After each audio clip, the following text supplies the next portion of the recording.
Easy.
What's up? What's up? What's up? Rick Paulton. Oh, you're so cool, Brewster. Brewster, he's so cool. How's it going, brother? Hey, what's up, Ricky Freiner? Right on. What is up? We got Charles, Megan, Mama Swift. How's it going? Everybody share this and get more people to come and watch our shenanigans. I give Megan a shout out for being my A+ student over there on my page. She's kicking ass this week. All right. Our guest is in the waiting room. So He is, Vito. His video there, so we'll see. Let's see. We got I'm gonna just go ahead and bring him on because and we'll He's see a scary dude. We have the circle of death going on.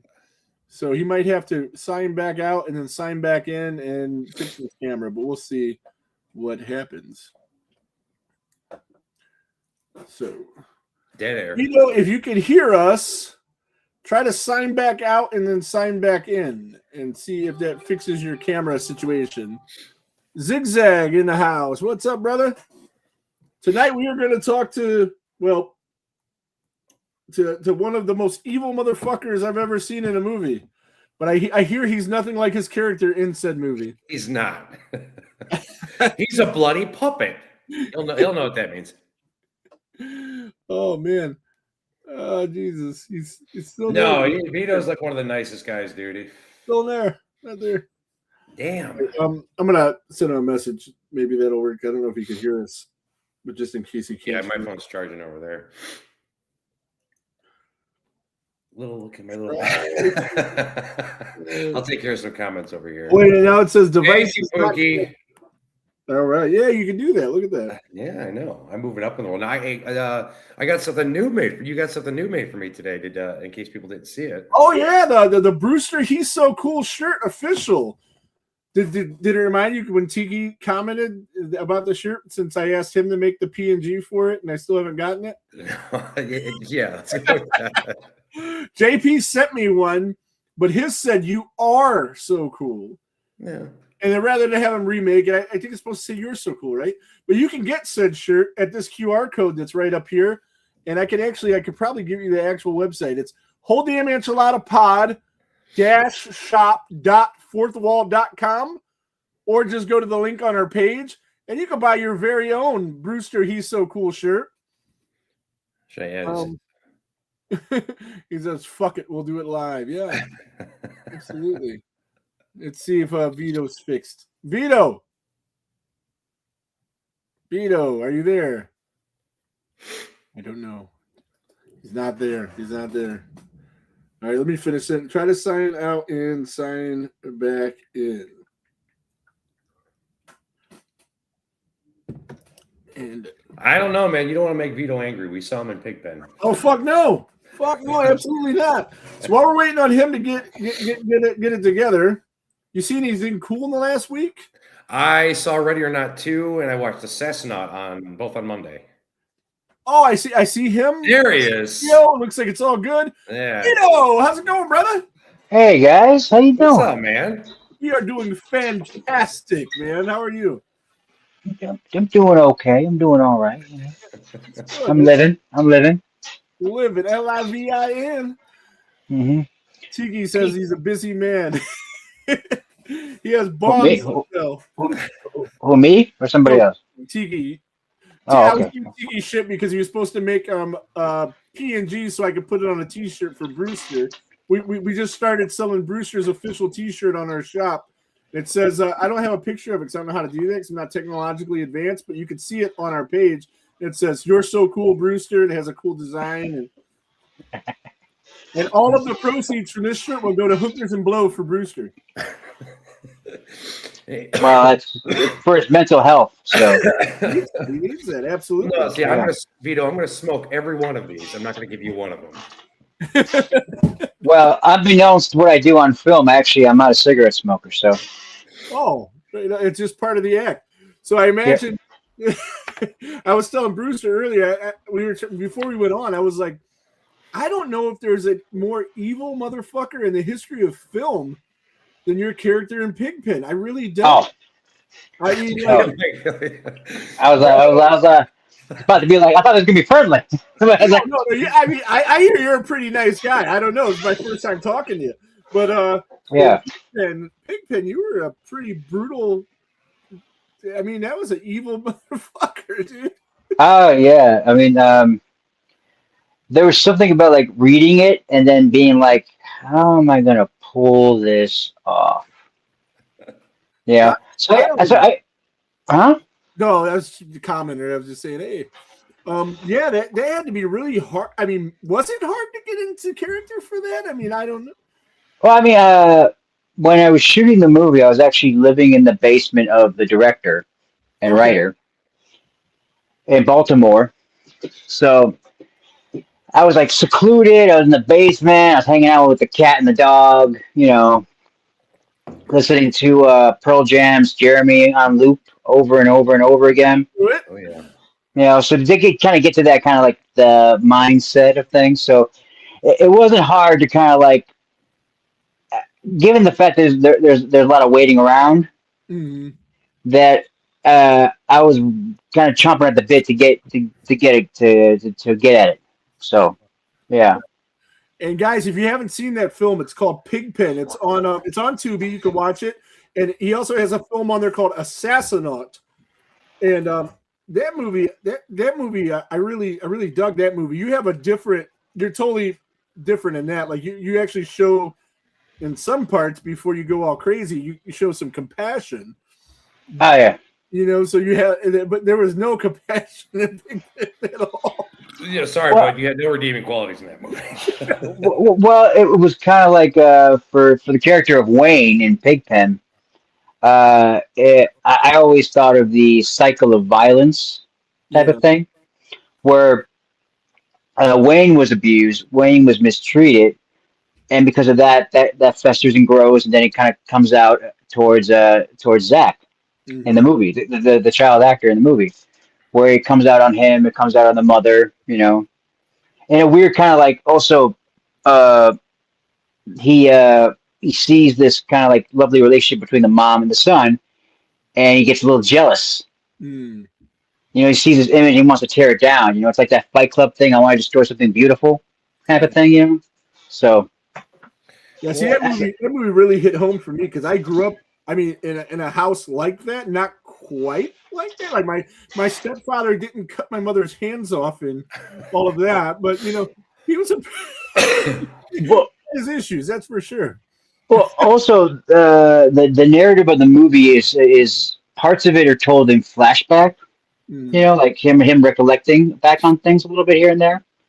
So there's a piece of the character that's in Zach's memory, so that does give a little bit more license to kind of lean more into the evil without having to think about like if you hang up on like a normal person wouldn't do this, but it's like but it's his memory, and memories, especially tragic memories, are accentuated. Yeah. You add to that fuel as time goes on. You add fuel to that fire, so when you take it back on, you're like, so. Well, if I can interject for a second, Megan says, the cycle go of ahead. violence. We'll the cycle of violence. He's not wrong, and that's one thing I did like about his character was it's not just like pure evil kind of thing. there's depth to it, because that cycle shit is true. I've known people in the past couple of years who went through some trauma of their own, and instead of seeking the professional help or whatever, they just in turn did what people did to them to these new people who haven't done anything to them, and it's fucked up. Way common. It's fucked up, man. I went through some crazy shit, and we'll eventually get into it on Brewster's. Yeah, we're gonna do mental hell. We'll talk about that. Well, I'm actually writing a horror movie book, something based on my life story, because I was driving around one day and I was like, if I had a bunch of money, what would I do? I said I'd make a horror movie because that'd be cool to do. And I was like, I'm meeting all these people in the horror community since I've been doing this podcast. I was like, I know people that could probably, act in the movie, direct the movie. I'm just in my mind, because I'm driving around. I just, I do that for work. So I just think and daydream. I was like, well, what would I make the movie about? And I love Friday the 13th. And I was like, well, we need another camp slasher. But then I was like, well, that's been done a million times. So I need an original idea. So then I thought about it. I said, my life is a horror movie. All the stuff I've been through. And I didn't, continue the cycle of abuse like others. But well, yeah. So, but in this movie, I will, So, we're gonna talk. I think that's the way I'm gonna do the show with Brewster. Instead of just breaking down everything in my life, I'm gonna kind of describe this movie and the ideas I have for it, and then what's real and what's not, and we'll kind of just see how that flows. But it should be pretty sweet. But if I do this movie and I ever get money, like, you're definitely somebody I'd call to be in it. Oh, I appreciate that. To see if you could recreate that stepfather gimmick, because yeah. Oh, well, Vito, mine is nowhere near as bad as that guy, though. Vito, when you did that thing, because we talked about, me and you have talked about before, J.K. Simmons from Oz, so you went through a severe depression after playing Schillinger. Did you have, if you don't mind my asking, did you have any kind of lasting effects temporarily after getting into that mindset of playing that kind of character? Cool. No, because I think my last night of shooting was Zach beating the snot out of me with that rubber hammer. Yeah. And I showed you the picture of the bruises. Yeah. Because I'll send you the picture, Rick. Because like there are a few takes when he just wasn't really giving it to go. So I didn't go down until I felt like he actually got a few good shots in. Yeah. So I was staying up for a bit. And then when I was down on the floor, he kept going. And it was when he got into it. That's when he got on top of me and was kind of like, So I felt like I got it all out that night. Yeah. So. Well, good. I didn't. After that was done, I was like, okay. We're in the middle of a thunderstorm, so who knows? God might decide he doesn't want us to do this show tonight and we get it kicked out, but hopefully not. But Jared, how's it going, man? Tonight we are interviewing Vito Trigo, who was in the movie Pigpen and Assassinat. And we're also going to do a little wrestling talk because it's Wrestlemania season, and Vito's a pretty big wrestling fan, as am I. So we're going to talk about horror and wrestling. We're going to get into that a little bit, and just definitely wanted to talk about those films, though. Before we got into it. But both of those films are available on Tubi for you guys to check out. Let's see. She says, Megan says, Pigpen and Assassinat characters he plays are different, totally worlds apart. Absolutely. Yeah. You know what the budget was on Assassinat? What? The budget for Assassinat, do you know what it was? It was a good chunk. They had a pretty decent budget?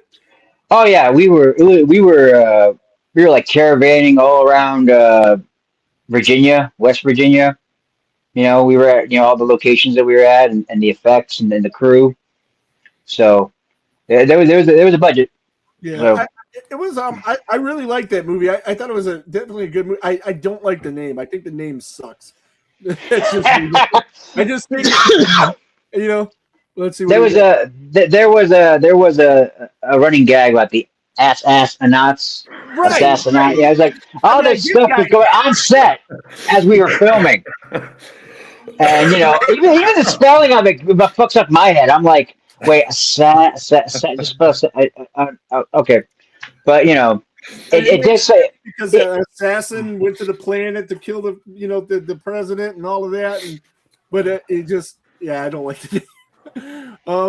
Megan says you were also in My Bloody Banjo, which was a good movie. Oh, you guys are hitting my Rolodex here. I like this. Yeah. Oh, dude, what was the? I like this. You Bring on the Damned, weren't you in that one, the Brandon Bosch anthology movie? St. Oh John's- yeah. I played I was the to bring on we're talking, Mike. What the fuck is the fucking doing? What the fuck? We're chit chatting. We're talking about fucking movies, man. What's going on here? It's a fucking conversation. By the way, hi Mike. How you doing? What's going on here? Oh no, we're showing each other our buttholes. What are you talking about? This is a smut channel. Jesus Christ. What the shit? Oh goodness! Where was I? Where was I actually? Let's get back on point. What was I talking about? He says, "Let's keep the f bombs to a minimum." I cannot. Don't fucking tell me. I will fucking do whatever the fuck I fucking want to do at this fucking moment in time. Don't you fucking tell me I can't fucking fuckity fuck. Yeah. F-U-C-K, I'll spell it out for you too, baby. Oh, dude, this is gonna be worse than Zombie Dogs because Fink, the master shit talker on Facebook, there is gonna give Vito. This is gonna be fun. Awesome. No, there's a difference between typing and then hearing me yell. It's a whole different ballpark. What are we talking about? I have the voice right now. You're just words on the internet. Come on. So wait. Projects currently? There's some things in the air right now. There's some things, I'm superstitious. Because trust me, I've mentioned a few things in interviews. I tell this to you, Booster, where I mention it, and 2 years down the line, the thing hasn't come out yet. It's like, what are you working on? I'm like, things, working on things. It's true. Yeah. So I'm superstitious about talking about things. I get that. I get that for sure. No, he doesn't. I mean, the only thing that Vito really does keep talking about is we're still arguing about who would win, cavemen or astronauts in a fight. Cavemen or astronauts? We argue about it so much, I can't remember if I'm for cavemen or astronauts at this point. Okay, I would go with probably astronauts. I mean, do they have weapons? Do they have weapons? That is a point of contention. If they don't have weapons, how's an astronaut going to face a caveman? Caveman's got brute strength, ferocity. But the astronauts so much smarter. Yeah, but if they don't got weapons, what are they going to do? Throw their helmets at them? Aha! Come on. Come on. All right, I had to throw that one there, Vito. I'm sorry. So, it's okay. So, like I said, we want to talk a little bit about wrestling and horror. I put together a tournament. I was thinking of different people that were involved in wrestling, that were involved in horror, and people that were, just in wrestling. That like I threw Undertaker in there. He's never really done a horror movie, but I mean he is horror. Well, the inspiration for him in some ways was Michael Myers. Yeah. The way he gets it off like he does the sit up. Mm-hmm. I think Jim Cornette told him like, think Michael Myers in Halloween. When he gets up, also like, yeah, Michael Myers Halloween, yeah, motherfucker, yeah. There's video that leaked out recently of when Kane was coming out, and of course he's on the list too, but he's been in a horror movie. And first of all, Corny was pissed that their video leaked, but Corny was the one showing Kane how to do the sit up. Corny's like a purist, wrestling purist. Speaking of Corny and speaking of wrestling, unfortunately, my favorite tag team of all time, the Midnight Express, Dennis Condrey passed away in the last week or so. Wow, that's a deep cut right there, and sadness too. Yeah, I go way back. So now 3 parts of the original Midnight well, not the original, but the Midnight Express that mattered. Dennis, Bobby, and Big Boss Man, Bubba. All passed away. Corny's the last one alive. And of course, Stan. But Stan will live forever. If you know anything about him, his mom's lived to be like 110 years old or some shit. Yeah. Hey, well, don't jinx a wrestler, man. Depending on the era that they were in, that's a dancing card that might be punched out a little bit. So yeah. Who knows? But like he comes from a long line of people that have lived a long, long time. So he'll probably be around for a while. But as you said, in wrestling, you never know. So I came up with this tournament. I can't put it on the screen. That's what sucks because I don't know how to do that. So I figured we would I came up with 12 names that have been in horror. So it's an odd tournament because 4 of them get a bye. So like, and I just put them in your random, like Chris Jericho, like he did Terrifier. He did, is that all he did? But I put him in it, so he got a bye just randomly. And then I got for the round 2, I got Tyler Mane, who was Michael Myers. Yeah. And do you know who he was in wrestling? Oh God, he was a WCW guy. I know that He was much. a WCW guy. He was Lasertron, I believe his name was. And people like to trash WWF for their characters back in the day, but I'm like, WCW had some pretty lame ass characters when they attempted to do the character thing, you know. Well, you had to think like you had Hall and Nash when they were there the first time, Vinny Vegas, Oz, and then what was Hall? Hall was the Diamond Stud. They had to go to WWE to get a real character, and then came back. Yeah. Nitron. Okay. But he was Nancy Sullivan's woman. Well, not manager, bodyguard. She was the manager. But yeah, he was in that. So what do we got? We got him versus who did I say the other guy was? Undertaker. So the way I figured we'd do this, let's see. Gitsy is not here right now. She is hiding from work. Well, technically, depending on how you feel about Suburban Commando, Undertaker was in a horror film too. Well, that was a sci-fi-ish movie, just like your own. Like, yeah. And wait, was Undertaker in Suburban Commando? He was, absolutely. Yep. That's the movie Hulk Hogan claims where he met Undertaker and got Undertaker the job with Vince, but Undertaker already had the job, and like Hogan telling Hogan lies. That's what Hogan does. Hogan gonna pose, Hogan gonna lie, Son of a bitch, he would. Okay, here, Big Sky was the other name I was thinking of. Thanks, Charles. That's for Tyler Mane, who was Michael Myers. So we got Michael Myers versus the Michael Myers inspired Undertaker. Who would win that?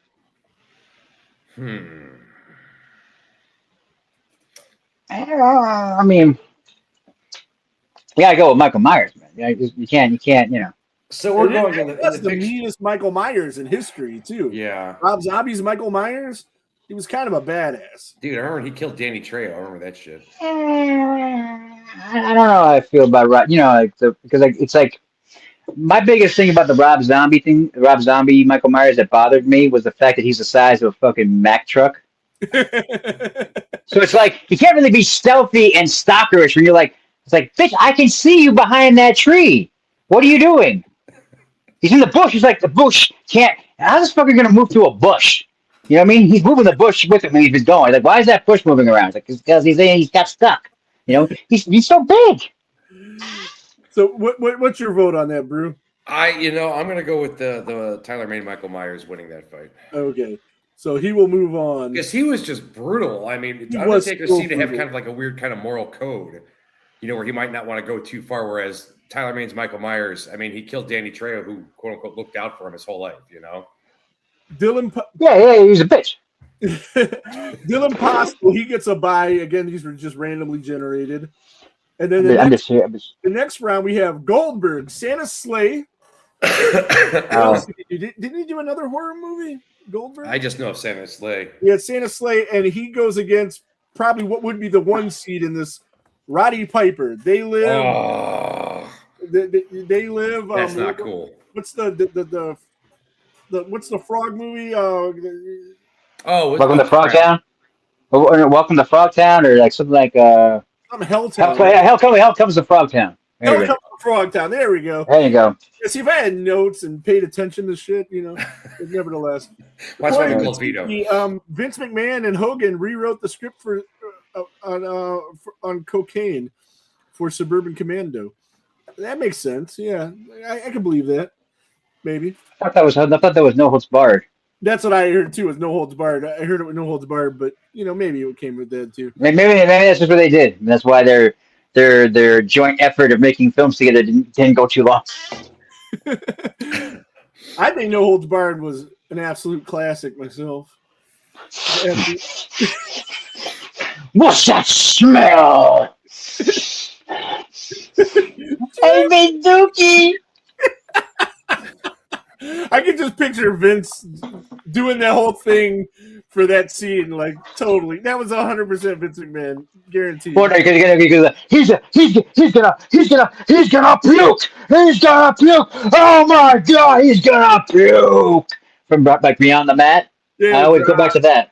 With Droz, Yeah. the guy that pukes on Yeah. command, but then the one time he needs to, he couldn't do it. Yeah, when you saw him like in the moment, like fuck, he just does this shit all day long. He just fucking commentates what he wants to see. So we got again we got Santa versus, and you can think about it as the wrestler persona, or you can think about it as the character they played in the movies. So we could like Nada versus Santa, or Goldberg versus Roddy Piper, however you want to do it. But who would win that? I gotta go with Roddy Piper from They Live. I gotta respect. And you go Roddy Piper as well? Piper, yeah. Because I mean, like, as much as I have an affection for Santa Slays, I can't see Piper laying down for Goldberg. So that Santa Slay opening scene had to be 90% of the budget on the movie. Right. Well, yeah, Fred Drescher, James Caan, and yes, Catan, right? Yeah, James Caan. Was Rebecca Gayheart in there too? Was she in there too? Maybe, dude. There were some big names. Yeah, let's take a look. I'm gonna look. I think and one of the brothers from the wait, wasn't he there too? Yeah, he was in it. Chris Kattan. Yeah. James Caan. Isn't James Caan an Oscar-winning actor? No, and that's why he's doing Santa Slays, because he didn't win an Oscar. No, he didn't win. He didn't win for Godfather. No. Yeah, dude, Rebecca Gayheart is in that movie. She's in that scene. Yeah, there you go. Bitches. And Fran Drescher, and then the kills in that scene were just amazing too. Like, oh, that's a great movie. I don't care what nobody says. That's a great movie. It's no. Well, no, because given like the era that it came out in, it was one of those eras where it was like, if it wasn't what was popular, it was immediately discarded. Where it's like it's a silly B horror film. Why are you holding it up to some other standards? Like, come on. They knew what it was from the like. If you weren't on board after that first scene, it's like this isn't your movie, and you really shouldn't be harsh about it. Yeah. And I'm looking in your background. I see the Woodsboro flag. The Do You Like Scary Movies? And you're wearing a Ghostface shirt. So I'm going to go out on a limb and say you're a pretty big fan of that series, huh? Oh yeah. Oh nice. Yeah. I saw Scream 1 at a drive-in with my two sisters and my brother on Christmas break. Yeah. Seeing it with my sisters and my brother, and that first opening scene, man, when he asked like, who was the killer in Friday the 13th? Jason. Everyone in the car said Jason. And as Casey Becker's like, Jason. I'm sorry, that's the wrong answer. Then you would know that. Then you would know that Mrs. Voorhees was the original killer. Michael didn't come into the sequel. Everyone in the car was like, "Oh, we're dead. We'd be dead. We were dead." And just kind of that feeling. It's like, that's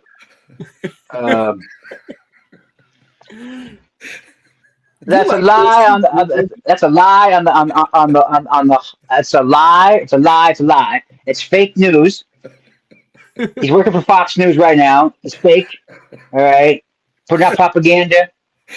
Because, I don't like Winnie the Pooh. I don't like the Grinch horror films. I don't like it. Yeah, but yeah, I'm a big Scream fan. Yeah.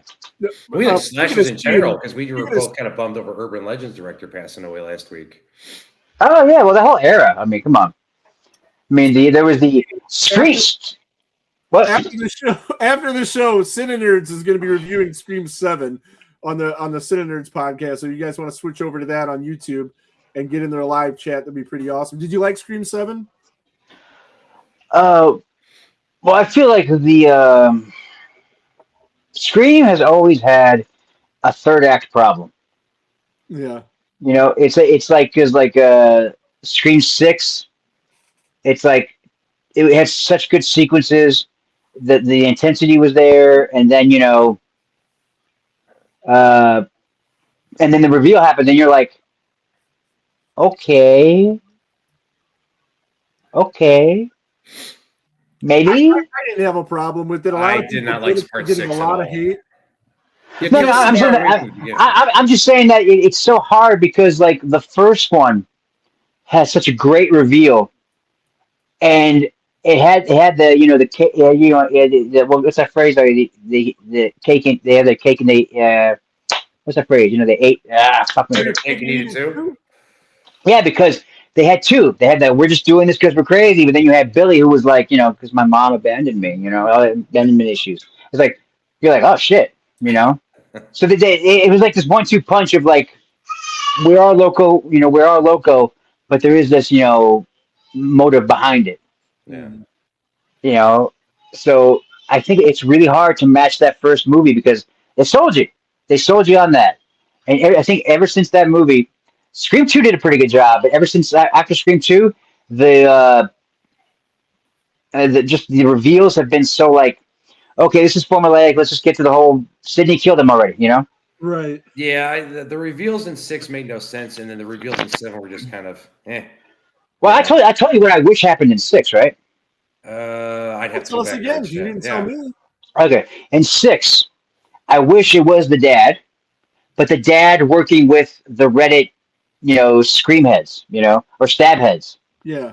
So there was like this. So it would be a little bit more, make a little more sense, and not just this whole collective of family thing where they're trying to do like Mrs. Loomis on steroids. But it was just like him working with them, so he could do the whole "I'm going to kill you guys now." So they can hearken to Mrs. Loomis, but it's like still, but then I had another idea where I thought it'd be cool is since they're in New York, it's Halloween. Why aren't there competing Ghostface to try to kill these two girls? And so like at one point you got Ghostface on Ghostface action, trying to get them, trying to make their own little movies. That's like my idea for Scream 8. How in which hasn't happened, but in this one, we knew that they were bringing back a bunch of these old killers, and we were going to bring back Stu, and I'm like, how are they? They're all dead. How are they going to bring them back? And 3 minutes into the movie, I figured it out. They're going to use AI. Of course they are. So, Rick, I wish that we were talking a year ago. So I flat out called it. I was like, it's Sydney versus AI. There's no way it's gonna be something weird like. But there I didn't like how they used it in the movie either because I felt like they should have done it a little bit more serial killer taunting thing. Mm-hmm. Like a video. She gets sent an AI video of a killer messing with her. Yeah. To lead to the next kill or to lead to the next set piece of mayhem. Mm-hmm. But they just kind of just threw it out there. They're like, "Oh, we got them. Here you go," as opposed to making it really kind of like hit, especially at that end sequence where I was like, "Why don't you just like use these guys throughout the movie in some way to fuck with her?" So I think they were trying to use it for like a surprise or real reveal, but they mentioned that most of those characters would be coming back for cameos anyway. So at that point, we're all just like expecting them to come back where we're going to see them, Right. Yeah, but I still would just like it to be a part of the story, more part of her emotional. Yeah. That's what I'm saying with you, because that's why they should have used them throughout, because it's not like the big reveal at the end. We didn't know we were going to see them. They had been advertising those actors were coming back. You know what I mean? So you're right. They should have used Matthew Lillard and then Roman and then someone else, Yeah, it's just like, like with the McKenny Grace death, like they should have had a Mickey cameo or somebody going, doesn't this seem familiar? Like the college. Yeah. Something like that. Yeah, connected to, there's something about the murders that connects to her past in a way. Well, see, in that though, they had everybody convinced that Stu was really alive, and they wanted to just keep going with that through the movie. But here, because that's what most of the fans want. So, in my opinion, there was a rumor a while ago that they were going to do like the cult of Stu and all these people that followed him in 3. Yeah. So I think they actually do that in the new one, and they reveal that these killers in this one were part of that cult of Stu. These little lame killers that were in this one. And he is alive, but you find out at the end of the movie. So there's multiple Ghostface. Like in the trailer, they show one of the Ghostfaces just die. You know, like, and then there's just multiple ghost faces, like 10, 20 of them, you know, because Yeah.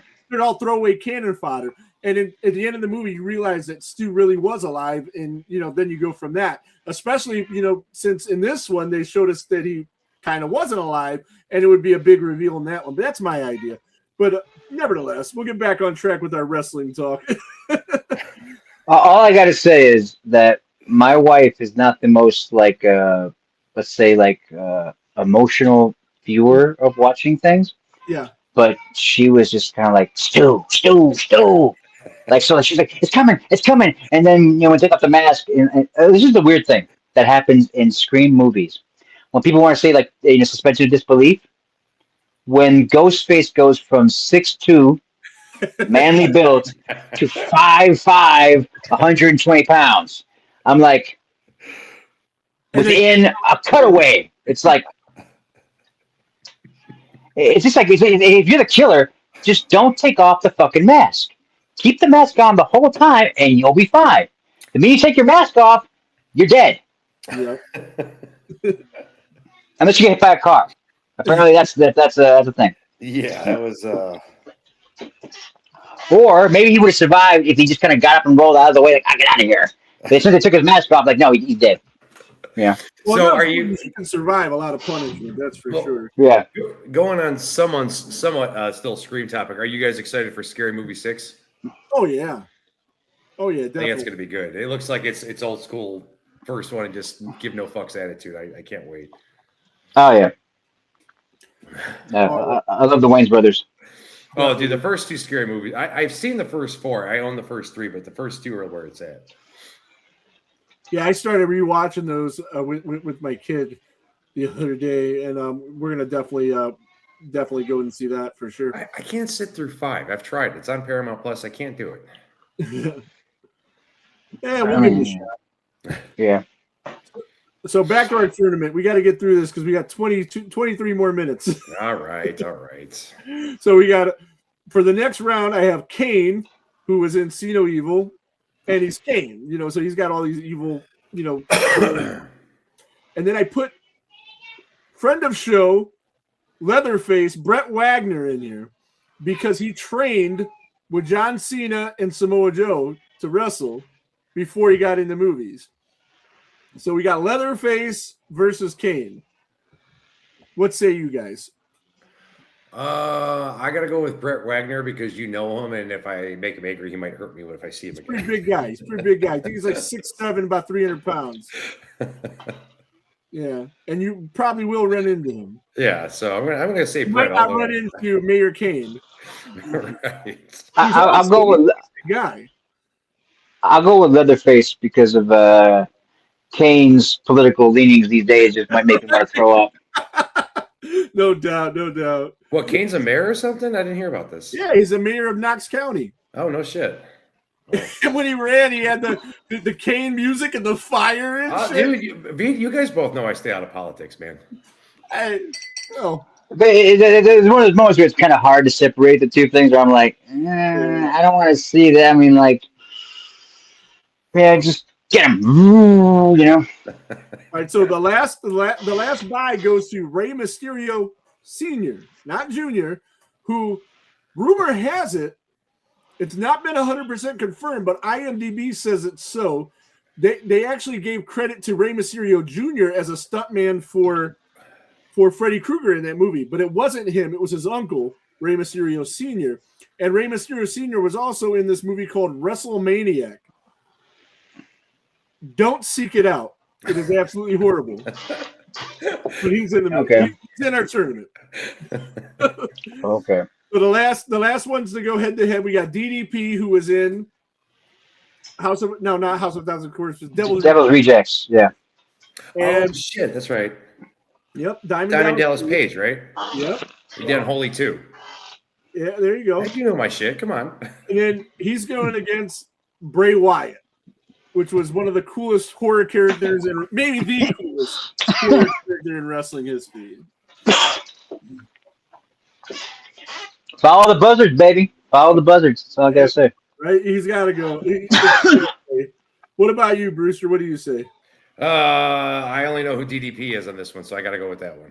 Okay, so I'm gonna vote for Bray Wyatt, and that'll be the tiebreaker. The only time we needed a tiebreaker, and you will want to check out some Bray Wyatt.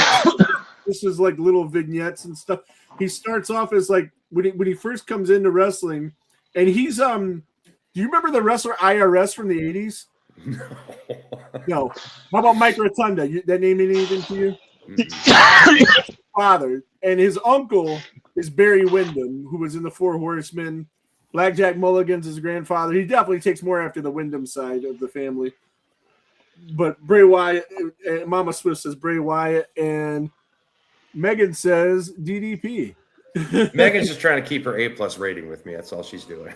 But yeah, we'll move on. How do I get to this next round? So I guess I just have to go through it myself. All right, let's see. So in the next round, we have Chris Jericho versus Tyler Mane. So we have Chris Jericho, who was in Terrifier 3. He was the orderly. Gets killed fantastically, and he was in the post-credit scene in Terrifier 2. And he will go against Tyler Mane, who is Michael Myers. That one seems like it's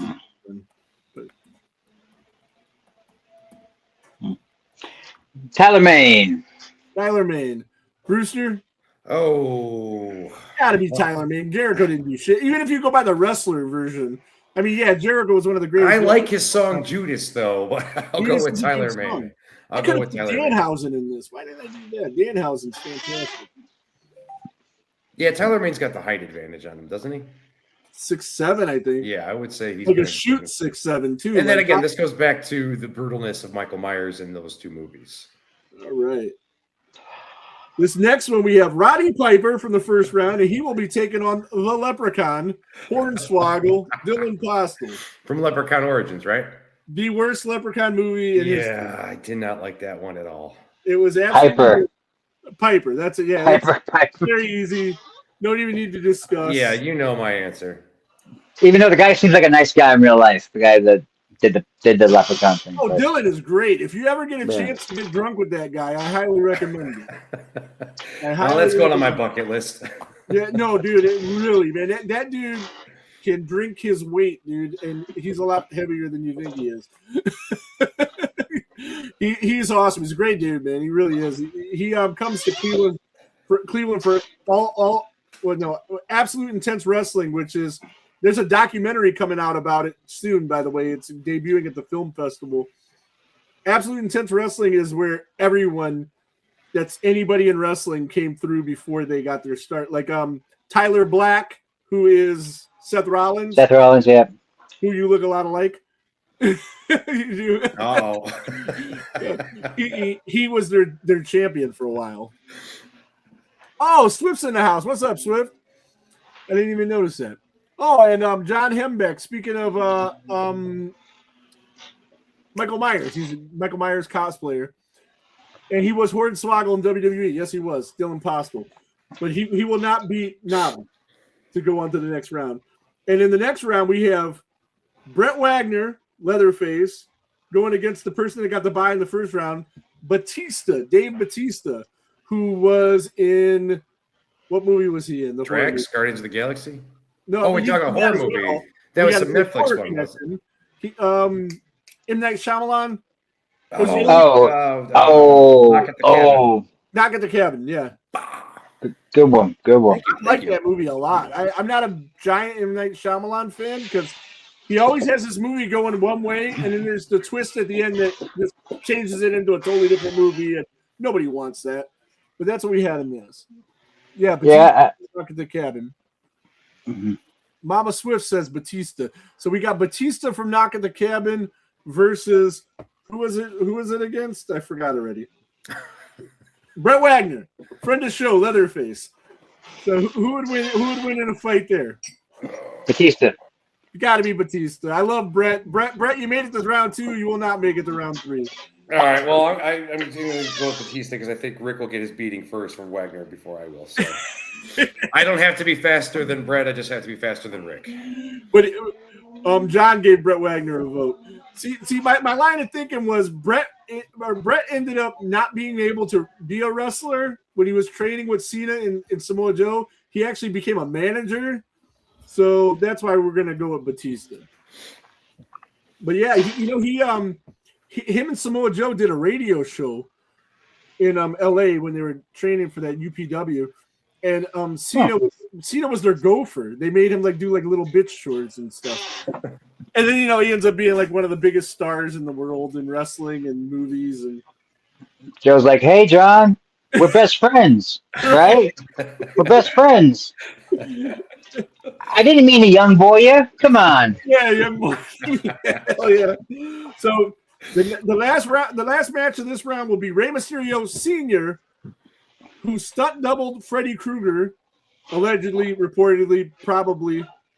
We don't have hardcore evidence of that, but IMDb says Junior did it, and Junior says his uncle did it. And he will be going against Bray Wyatt, the Eater of Worlds. Bray Wyatt. Bray Wyatt. It's gotta be Bray Wyatt. It can't be Ray. Because Ray was in the Wrestlemania, which is the worst wrestling horror movie ever. Is there more than one wrestling horror movie? I don't think there is. But wait, what?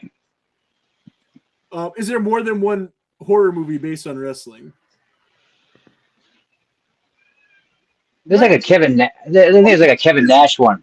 Is there zombies versus wrestlers or some shit? Oh, probably. There's zombie versus wrestlers, and then there's some weird wrestling in hell thing. I don't know, where it's I just remember Kevin Nash and some. That came out last year. There's some other. Was this it? Jericho came out with a movie on Shudder that came out last year, Monster Brawl. I don't know this one, but possibly. But Jericho, it's so bad too. Please don't watch it. But it's on Shudder.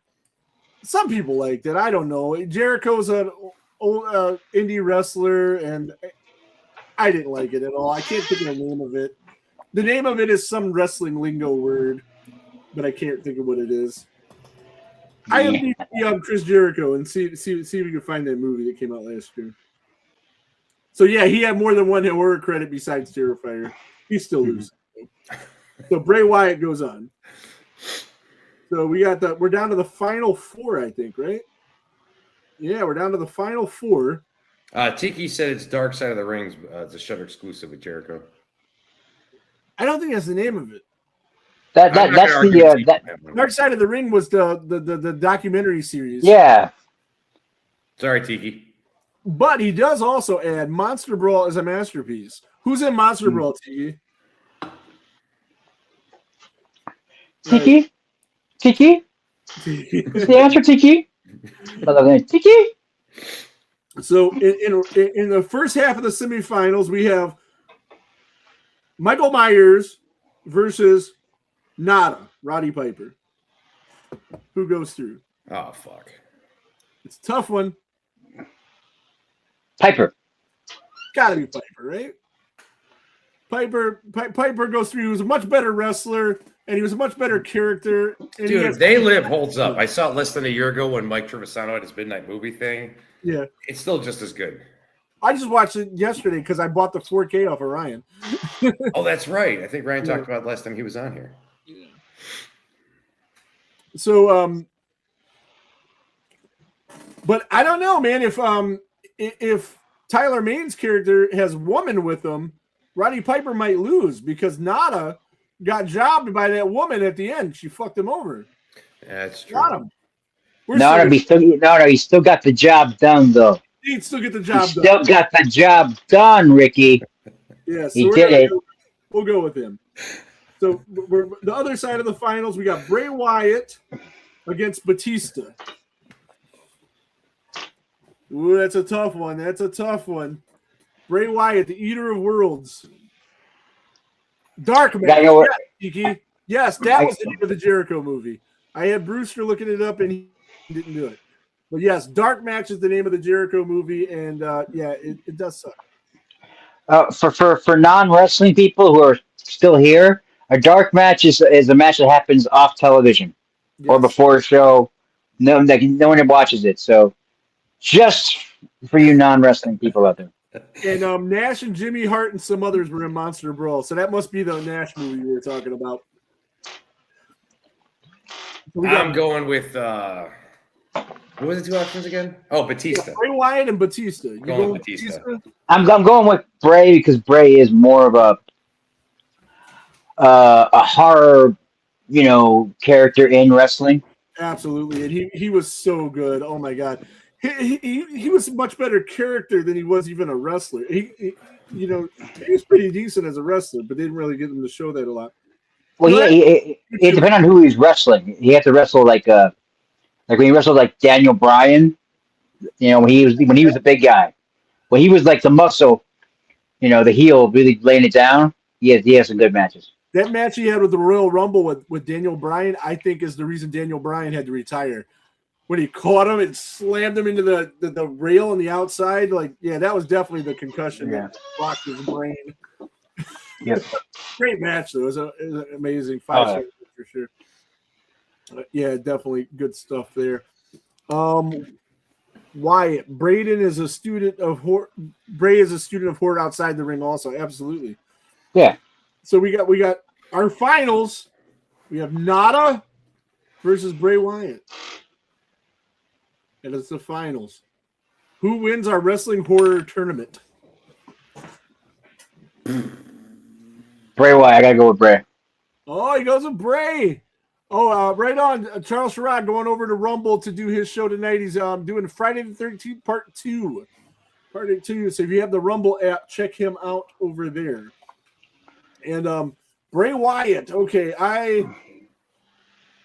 it's a tough one. I love Piper. Piper is one of the greatest of all time in the ring. The greatest fight scene of all time in that movie. Would it go for like 9 minutes with him and Keith David? Oh yeah. Brewster, you pick. Who wins our world title of wrestling horror? Well, you're not going to pick Bray Wyatt because you don't know him. Yeah. Your homework is going to be to go to YouTube videos and watch. I'm going to send you a bunch of them. Is it between Bray Wyatt and who else? Is Piper? Piper, man. I'm using the tagline "Chew Bubblegum in 26" because of that movie. I mean, man. Piper, Mama Swift gives him a vote. Megan gives him a vote. I'm going to go with Piper too. I know you're the guest, but your guy needs it. Hey, man. Go watch some promos. You come back, you'll be like, yo. No, he was so good. He's got the whole world in his hands. He's got the whole world. He's fighting John Cena in a cage. In the cage in WWE, the idea is you leave the ring and you win. So as he's going to leave the ring, some little kid just appears with this evil-ass voice singing that song. And Cena, of course, freezes up. Oh, it was fucking theater. It was so great. You talk about these horror wrestlers. You didn't mention Papa Shango. I know, because I didn't think of him until we were talking before the show, and I already created the brackets. Oh, I love Papa Shango. Oh, dude, scared the shit out of me. Remember he cursed Ultimate Warrior? The dude was like gooing out of his mouth and shit in the hospital room. Oh, yeah, that guy was fucked up, man. And then he became the Godfather and started dancing with hoes. I was a kid when I saw that. It was summer vacation, I think, or I was up late at night for whatever reason and turning on TV and seeing the wrestling channel, and it was the Papa Shango Ultimate Warrior fight when Ultimate Warrior just all of a sudden fell over, hunched in pain, and then the newscaster showing the hospital thing, and he was like gooing out of his mouth, and I didn't sleep the rest of that fucking night, dude. That's a clear case of great buildup, so match. Oh, I mean, Warriors only had like a couple good matches in his life. Hogan. Obviously, the greatest match he ever had was Macho Man. That was one of the greatest matches of all. Which one? WrestleMania or the SummerSlam one? WrestleMania, both of them. But the WrestleMania match was top notch. How Macho Man got that out of him, I'll never know. Oh no, because he went like this: "You're going to do what I want you to do, and you're going to do it right now." I think that's. Oh yeah! I think that's what I heard. Like, yeah. And of course, him and Rick Rude, which might have been a similar thing. All of his he feuded with Rick Rude going back to Texas, and they were always good matches. Nothing like the Macho Man match though. That was just amazing. So it's weird. When I grew up as a kid, obviously I liked the horror wrestlers. My brother was more into wrestling than I was, but I like the horror wrestlers. But this may come as a shock to people. But as a growing up, Shawn Michaels is actually my favorite go-to wrestler. I love Shawn Michaels. You know. So Vito, what wrestlers? When did you really get into wrestling, and what was like your guy then when you were getting into wrestling? I mean, what was it like? The '90s. I mean, I think it was like or '80s. I mean, like there's like there was like the Hulk Hogan facing Ultimate Warrior. I think that was like probably the big moment Oh, for yeah. the '90s. Yeah, I remember watching that. And I think Sean Brett probably. Good stuff. And those guys hated each other in real life. I also was a big fan of Tatanka. I loved Tatanka. I vaguely remember that one. He was the Native American guy. Okay. So Yeah. I remember watching the Hulk Warrior fight. When Warrior won and Hulk gave him the belt, and, he was just really upset about it and just handed it to him. And I just thought that was a cool moment. Well, Hogan wanted to turn to a bad guy then, but Vince wouldn't let him. He wanted to, after he hit him the thing, to whoop his ass, do an angle afterwards, or at least that's what Hogan says. Well, there was the other one when Shawn Michaels challenged Hulk Hogan. You can hardly believe anything Hogan says.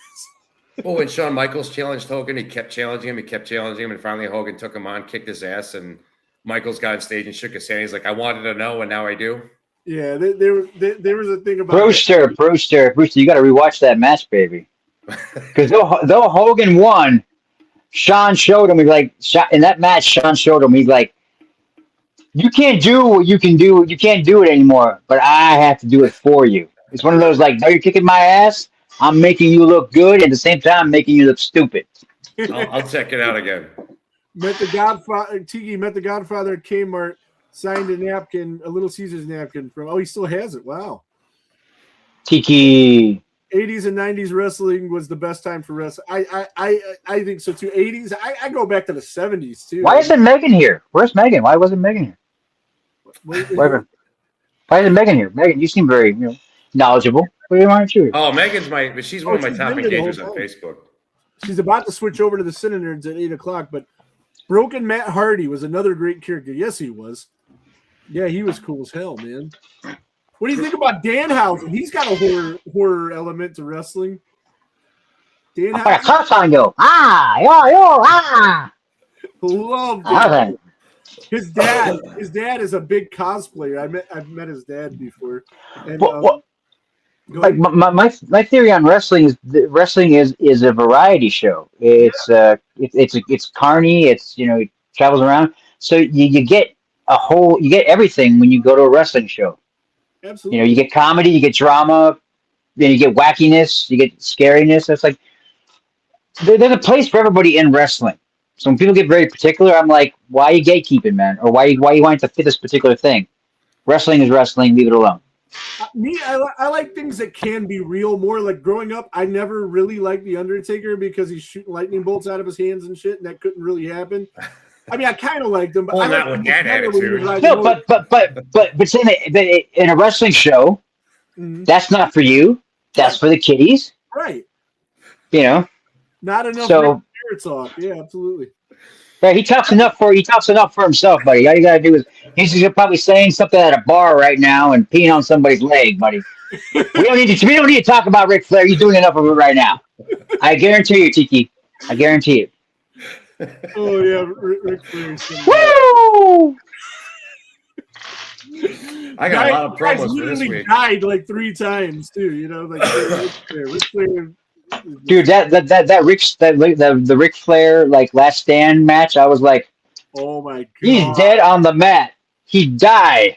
They killed him.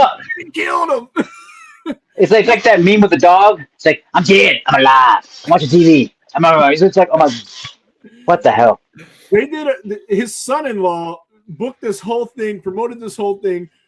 Ric Flair's last match. He's 70-something years old. And they got him in an actual wrestling match. We all know it's scripted and everything, but you still have to be in cardio. You have to lift the guy. You have to be lifted. You have to go. I thought he was going to die. It was unbelievable.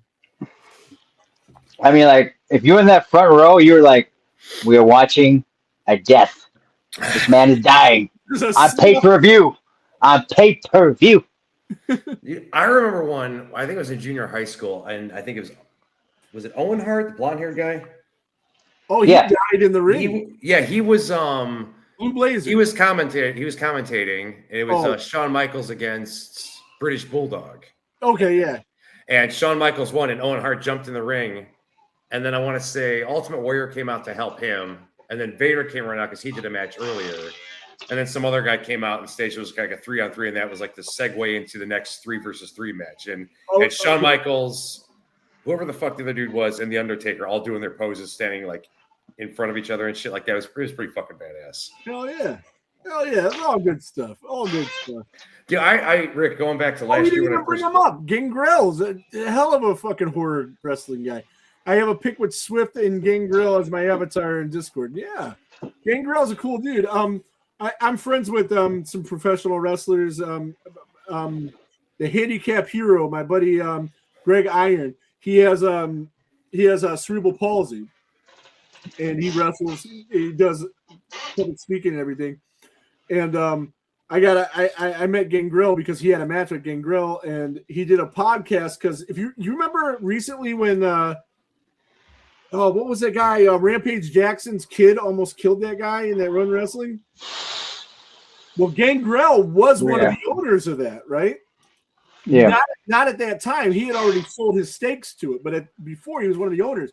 And Greg, who knows Gangrel, was on his podcast. He has a pretty big wrestling podcast, and kind of shitting on Gangrel for letting that happen. So when I met Gangrel, I told him about it. I said, "Yeah, man, I see you got heat with old Greg Iron, man. You know, what's up with that?" And I had him cut a promo on a video. It was all good fun. It was funny as fuck. He was like, "Yeah, tell him I'm gonna kick his fucking ass when I see him." But I explained to him that he didn't know that he sold the shit, and he since rescinded his comments, but it was still funny. Yeah, that's my Gangrel story. Good dude though. But you see a lot of these guys, man, and they can barely, him especially, like they can barely walk today. All the shit they've been through. It's crazy. Well, I mean, there's this like it's like also like like knowledge of like things where like like today's wrestlers are taking care of themselves better. They're thinking they're thinking of recovery as opposed to what they did back in the day. Back in the day, they would pop Percocets and go drink, go to the strip club, go drive into the town, hit themselves over again. They worked every night back in the day. Yeah. They worked every night. These guys today, like the big guys, only work like 1 or 2 nights a week. So they have. like the WWE. I mean, they're traveling all over the world, so they get like different shows at different times. But like they used to have it like a lot more. But you'd be on. But still, yeah, it was just absolute a hard life, But that's the life those guys chose. But nevertheless, we're going to go ahead and wrap this up, man. Vito, I want to thank you so much for coming on and talking a little wrestling, a little horror. And it was really cool talking to you. And let us know when you're doing anything new, and we'll definitely promote it on the page. Get a Brewster He's So Cool shirt from the shop. There's the QR code right there. I'll take you there. It's posted on the page. Did you have anything you wanted to plug before you got the hell out of here? I just came to have fun, guys. It's okay. Oh, well, no, man, it's always good chatting with you, Vito. You know that. Just type if you're curious about this silly bastard, just type in Vito Trigo at 2B and some shit will pop up. I gotta check out this. What was it? Blood and what did My Bloody Banjo? My Bloody Banjo. That's my next watch. I gotta check that one out. Well, wait, that's first of 2 of them, isn't there? There's another one. Oh, it's My Bloody Banjo and Eating Miss Campbell. There we go. Yeah. Eating Miss Campbell. Yeah. We talked about My Bloody Banjo on Bruce Stereo. It's not a porno. It's not a porno. Let's put that out there right now. I saw your wheels turning in your head there, Ricky. You were like, Eating Miss Campbell? A lot of movies that sound like pornos. I mean, we got Eating Miss whatever the fuck, and then we got what was it, Assassinat? I mean, that sounds like a porn name. I mean, I don't know. Hey, man. I mean, 3 a.m., somebody's looking for some ass, and they watch a weird, kooky sci-fi film. Hey. It can happen. I don't mind giving a fellow blue balls, so hey. Yeah, check out Assassinat, despite its name. It's a very good movie. He's good in it. And especially if you wanted to get a palate cleanser from seeing him in Pigpen, that might be a good idea. It might be a good idea. But nevertheless, we are going to get the hell out of here. I'm going to, let's see, Cine Nerds, they're all actually on the air right now. And and on YouTube and jump in their live chat and talk to them about how much you hate Scream 7, because most people do. And that's what they're going to be doing tonight. And we will see you next week on Thursday. And maybe Bethany will be back. And I have no idea what we'll talk about, but it'll be something. And thanks for coming on again, Vito. I'm going to hit this. Thanks for having me. And I'll talk to you later. All right, have a great day, guys. Stay close. Later, guys. Oh, shit. There goes the neighborhood. There goes the neighborhood. There goes the neighborhood. There goes the neighborhood. There goes another neighborhood.